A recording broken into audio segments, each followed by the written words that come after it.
नागपूर जिल्ह्यात झालेल्या 27 नगरपालिका आणि नगर परिषदेच्या निवडणुकीची मतमोजणी होणार आहे। खरं तर हा निकाल 3 तारखेला व्हायला पाहिजे होता, मात्र न्यायालयाच्या आदेशानंतर जे आहे ते हा निकाल आज जाहीर होणार आहे। गेले 19 दिवस जे आहेत ते अशाच पद्धतीच्या नागपूर जिल्ह्यातल्या 27 स्ट्रॉंग रूम मध्ये जे आहे ते या ईव्हीएम जे आहे ते जपून ठेवलेले आहे आणि 10 वाजताच्या ठोक्याला जे आहे ते या ईव्हीएम या स्ट्रॉंग रूम मधून बाहेर येईल आणि याच परिसरामध्ये जे आहे त्या मतमोजणीला सुरुवात होणार आहे। खरं तर नागपूर जिल्हा हा भाजपसाठी प्रतिष्ठेचा असल्याचं आपण पाहिलं होतं, कारण मुख्यमंत्र्यांचा, केंद्रीय मंत्र्यांचा आणि महसूल मंत्र्यांचा हा जिल्हा आहे। त्यामुळे या जिल्ह्यामध्ये भगवा फडकवण्यासाठी जे आहे ते भाजपनं पूर्ण शक्ती पणाला लावली होती। महसूल मंत्री चंद्रशेखर बावनकुळे यांनी अक्षरशः जिल्हा जो आहे तो पिंजून काढला होता। स्वतः मुख्यमंत्र्यांनी देखील या जिल्ह्यामध्ये काही सभा घेतल्या होत्या।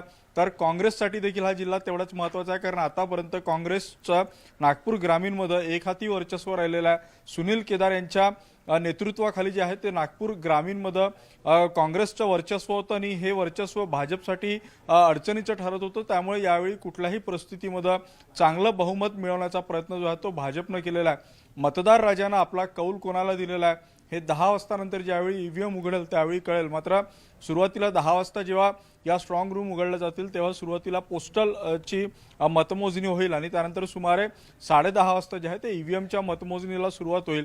नागपूर जिल्ह्याचा जर विचार केला तर बहुतांश नगरपंचायत आणि नगर परिषदेमध्ये 7 ते 8 राऊंड असतील। त्यामुळे एका राऊंडला साधारण आपण 20 मिनिटं जरी पकडलं तरी 12 वाजेपर्यंत जे आहे ते मतदार राजाने आपला कौल कोणाला दिलेला आणि विजयाची माळ कोणत्या उमेदवाराच्या गळ्यात घातलेली आहे याचं चित्र स्पष्ट होणार आहे। त्यामुळे गेली महिनाभर जी धाकधूक उमेदवारांमध्ये आणि राजकीय पक्षांच्या कार्यकर्त्यांमध्ये होती त्याची आता ही प्रतीक्षा संपलेली आहे।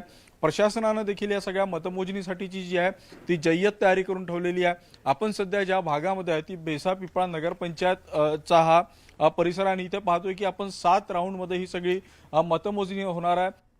पद्धतीने टेबल असेल, कुठल्या टेबलची काय रचना असेल याचे स्पष्ट फलक जे आहेत या परिसरात लावलेले आहे। कार्यकर्त्यांना कुठले कन्फ्युजन राहणार नाही आणि या सगळ्या प्रक्रियेवर कुठलाही अविश्वास होणार नाही या दृष्टीने देखील जे आहे ते सगळे नियोजन प्रशासनाने केलेलं आहे। मोठा पोलीस बंदोबस्त जो आहे तो या स्ट्रॉंग रूमच्या परिसरामध्ये तैनात करण्यात आलेला आहे। त्यामुळे पुढच्या 2 तासामध्ये म्हणजे 10 वाजल्यानंतर ज्यावेळी ही मतमोजणी सुरू होईल तेव्हा या मतमोजणीनंतर मतदार राजाने आपला कौल कोणाला दिला आणि पुढचे 5 वर्ष नगरपालिका आणि नगर परिषदेची चाबी कोणाकडे दिलेली आहे हे स्पष्ट होईल आणि प्रामुख्याने नागपूरमध्ये म्हणजे उपराजधानीमध्ये ही चाबी कोणाकडे जातं यावर नागपूर महानगरपालिका आणि जिल्हा परिषदेच्या निवडणुकीचे निकाल अवलंबून असणार आहे। त्यामुळे प्रामुख्याने भाजप आणि काँग्रेस या दोन्ही पक्षांसाठी जी आहे ती मतमोजणी अतिशय महत्त्वाची असणार आहे। प्राजक्ता।